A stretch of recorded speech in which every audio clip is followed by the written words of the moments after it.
May sasabihin ako, kaibigan ako.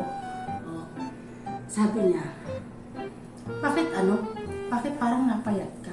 Ako? Makinig ka lang sa sinasabi ko. Medyo malaw. Kapag gulo dyan. Wait lang. Yung simunin mo. Niya, ba't parang napayat ka?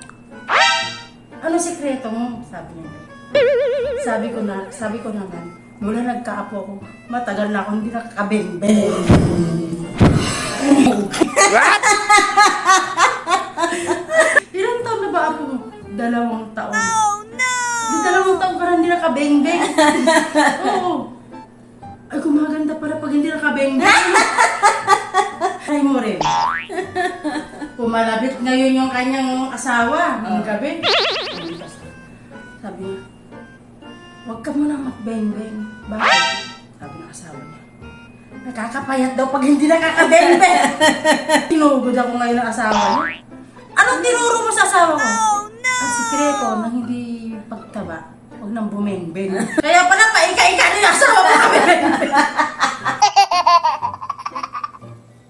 Wow.